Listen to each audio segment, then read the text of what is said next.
Daily idli, puri, dosa తిని bore కొట్టిన వాళ్ళకి ఒక్కసారి ఇలా ట్రై చేయండి. చాలా రుచిగా, చాలా టేస్టీగా అయితే ఉంటుందండి. మరీ కావాలని అడిగి చేపించుకుంటారండి. అంత టేస్టీగా అయితే ఉంటుంది. ఈ రెసిపీ వచ్చేసి ప్రతి ఒక్కరికి నచ్చుతుంది. అంత టేస్టీగా ఉంటుంది. ఇంకెందుకు ఫ్రెండ్స్ ఆలస్యం, ఎలా చేయాలో ఏంటో అనేది వీడియోలోకైతే వెళ్ళిపోయి చూద్దామా మరి. ఇంకా ముందుగా ఒక మిక్సింగ్ బౌల్ అయితే తీసుకొని ఇంకా అందులోకి ఒక 4 ఎగ్స్ అయితే వేసుకోవాలి.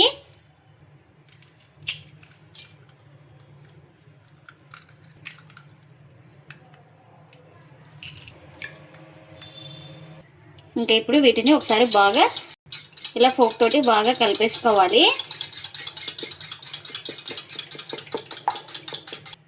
ఇంకా ఇలా మొత్తం బాగా కలుపుకున్న తర్వాత ఇందులోకి చిన్నగా కట్ చేసుకున్న మిర్చి, అలాగే చిన్నగా కట్ చేసుకున్న ఉల్లిపాయ ముక్కలు కూడా వేసుకోవాలి. చిన్నగా కట్ చేసుకున్న టమాటో ముక్కలు, ఇంకా ఇందులోకి రుచికి తగినంత సాల్ట్. ఇంకా ఇప్పుడు ఇందులోకి మసాలాలు అయితే వేసుకోవాలి. ఒక 1/2 టీ స్పూన్ దాకా ధనియా పౌడర్, అలాగే ఒక 1/4 టీ స్పూన్ దాకా గరం మసాలా, ఇంకా ఇందులోకి జీలకర్ర పౌడర్ కూడా ఒక 1/2 టీ స్పూన్ దాకా వేసుకోవాలి. ఇంకా ఇప్పుడు ఇందులోకి కాస్త చాట్ మసాలా కూడా వేసుకోవాలి. మనం ఇష్టం అండి, ఏ ఫ్లేవర్స్ వేసుకున్నా చాలా బాగుంటాయి మసాలాలు. ఇంకా ఈ మసాలాలు అన్నీ వేసుకున్న తర్వాత ఇలా బాగా కలిపేసుకోవాలి.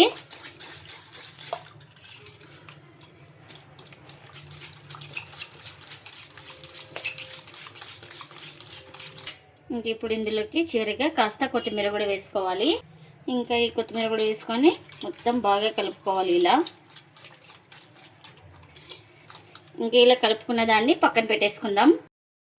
ఇంకా ముందుగా ఒక మిక్సింగ్ బౌల్ అయితే తీసుకొని అందులోకి 1 స్పూన్ అంత పంచదారని అయితే వేసుకోవాలి. ఒక 1/4 టీ స్పూన్ అంత సాల్ట్ కూడా వేసుకోవాలి. ఇంకా ఇప్పుడు ఇందులోకి కాస్త వాటర్ అయితే వేసుకోవాలి. ఇంకా కాస్త వాటర్ అయితే వేసుకొని ఈ షుగర్ అయితే మనకు బాగా కరగాలి. ఇంకా ఇలా షుగర్ కరిగిన తర్వాత ఇప్పుడు ఇందులోకి 1 కప్పు గోధుమ పిండిని అయితే వేసుకోవాలి. ఇంకా ఇప్పుడు ఇందులోకి కొద్దిగా వాటర్ అయితే వేసుకుంటూ ఎక్కడ ఉండలు లేకుండా బాగా పిండిని అయితే కలుపుకోవాలి. ఒకటేసారి పోస్తే మనకు పిండి అనేది జారుగా అయిపోతుంది కాబట్టి కొద్దిగా వాటర్ అయితే వేసుకోవాలి.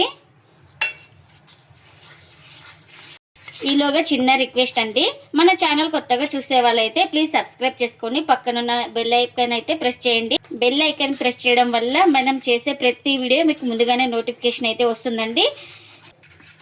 చూడండి, మొత్తం పిండి కలిపిన తర్వాత అయితే చూపిస్తాను మీకు. బ్యాటర్ అయితే ఇలా ఉండాలి.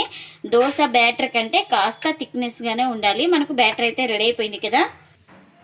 ఇంకా మన ఇంట్లో ఇలాంటి ప్యాన్ ఉంటే ఇలాంటి ప్యాన్ స్టవ్ మీద పెట్టుకొని, మనకు ప్యాన్ కూడా హీట్ అయిందండి. ఇంకా ఇప్పుడు ఇలాంటి బ్రష్ తోటి మనం ప్యాన్ మొత్తం ఇలా ఆయిల్ అయితే అప్లై చేసుకోవాలి. మనం ఒకసారి వేసేటప్పుడు బ్యాటర్ మొత్తాన్ని బాగా కలిపేసుకొని ఇప్పుడు ఇందులోకి ఒక గరిటె పిండిని అయితే వేసుకోవాలి. ఇలా పిండి వేసుకొని ఇలా లైట్గా స్ప్రెడ్ చేసుకోవాలి. ఇక్కడ చూపిస్తున్నాను కదా, ఈ విధంగా.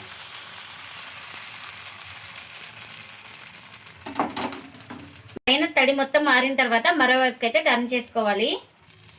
చూడండి, ఇలా మొత్తం తడి ఆరిన తర్వాత మరోవైపుకి అయితే ఇలా టర్న్ చేసుకోవాలి. ఈ వైపు కూడా కాల్చుకోవాలి. ఇది చూడండి, 2 వైపులు అయితే బాగా కాల్చుకున్నాను. ఇలా కాల్చుకున్న దాన్ని ఒక ప్లేట్లోకి అయితే తీసుకోవాలి. ఇంకా మళ్ళీ ఇలానే సేమ్ బ్రష్ తోటి ఆయిల్ అయితే అప్లై చేసుకొని ఇంకొక గరిటె పిండిని అయితే వేసుకోవాలి. ఇలా పిండి వేసిన వెంటనే ఇలా లైట్గా స్ప్రెడ్ చేసుకోవాలి. ఇక్కడ చూపిస్తున్నాను కదా, మరీ ఎక్కువ లేదు, లైట్గా స్ప్రెడ్ చేసుకోవాలి. ఇంక ఇది కూడా తడి ఆరిన తర్వాత మరోవైపుకి అయితే టర్న్ చేసుకోవాలి. చూడండి, ఇలా తడి ఆరిన తర్వాత ఇంకొక వైపు అయితే టర్న్ చేసుకోవాలి. ఈ వైపు కూడా కాల్చుకోవాలి మనం. ఇంకా ఇది కూడా 2 వైపులా బాగా కాల్చుకున్నాను. ఎన్ని అయితే అన్ని ఇలా రెడీ చేసి పెట్టుకోవాలి మనం. ఇంకా ఇలా చేసుకున్న వాటిని పక్కన పెట్టేసుకుందాం. ఇంకా ఇప్పుడు బ్రష్ తోటి ఇలా ఆయిల్ అయితే ప్యాన్కి అప్లై చేసుకోవాలి. ఇలా అప్లై చేసుకున్న తర్వాత ఇంకా మనం ముందుగానే ఎగ్గు మొత్తం అన్నీ వేసుకున్నాం కదా, ఈ బ్యాటర్ అయితే ఇలా మొత్తం బాగా కలుపుకొని ఇప్పుడు ఈ ప్యాన్లోకి అయితే వేసుకోవాలి. ఇలా వేసుకున్న దాన్ని ఇలా స్ప్రెడ్ చేసుకోవడం మొత్తం. చూడండి, ఇక్కడ చూపిస్తున్నాను కదా, ఈ విధంగా స్ప్రెడ్ చేసుకోవాలి. మనకు ఇది లైట్గా హాఫ్ బాయిల్ అయితే కుక్ చేసుకోవాలి.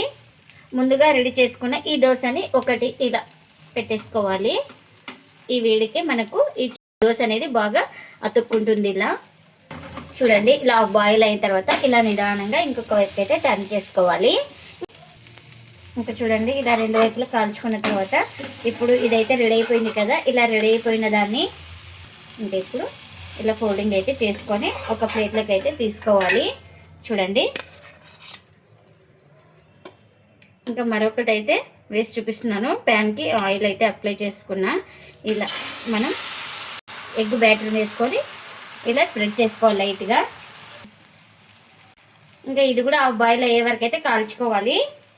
ఇంకా ఇలా లైట్గా తడి ఆరిన తర్వాత ముందుగా చేసి పెట్టుకున్న ఈ దోశను కూడా పెనం పైన అయితే వేసుకోవాలి. ఇలా వేసుకొని ఇలా లైట్గా మనం ఇలా ప్రెస్ చేసుకోవాలి. ఆ వేడికి మనకు ఈ దోశ అనేది బాగా అతుక్కుంటుంది. ఇంకా మనకు ఇది కాలిన తర్వాత ఇలా నిదానంగా మరో వైపు అయితే టర్న్ చేసుకోవాలి. ఈ వైపు కూడా కాల్చుకోవాలి మనం. మీరు ఫోల్డింగ్ అయినా చేసుకొని తీసుకోవచ్చు, ఇలా అయినా తీసుకోవచ్చండి. ఎన్ని అయితే అన్ని ఇలానే చేసుకోవాలి.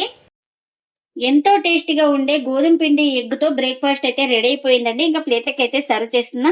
ఈ బ్రేక్ఫాస్ట్ వచ్చేసి చాలా రుచిగా చాలా టేస్టీగా అయితే ఉంటుంది. ఎప్పుడు కావాలంటే అప్పుడు చాలా ఈజీగా చేసుకోవచ్చు. ఇంట్లో వాళ్ళందరికీ నచ్చుతుంది అండి, అంత టేస్టీగా అయితే ఉంటాయి. ఇంకా ప్రతి ఒక్కరు ఇష్టంగా తింటారు, అంత బాగుంటాయి. ఇంకా ఇందులోకి చట్నీ కానీ ఏం కానీ అవసరం లేదండి, చాలా టేస్టీగా అయితే ఉంటాయి ఇవి.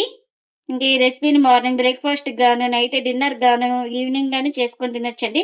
చాలా టేస్టీగా అయితే ఉంటుంది.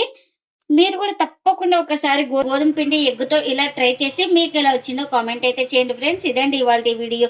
ఈ వీడియో కనుక నచ్చితే ప్లీజ్ లైక్ చేయండి, షేర్ చేయండి, కామెంట్ చేయండి. అలాగే లైక్ చేసి సపోర్ట్ చేయండి friends. Thanks for watching. Bye bye.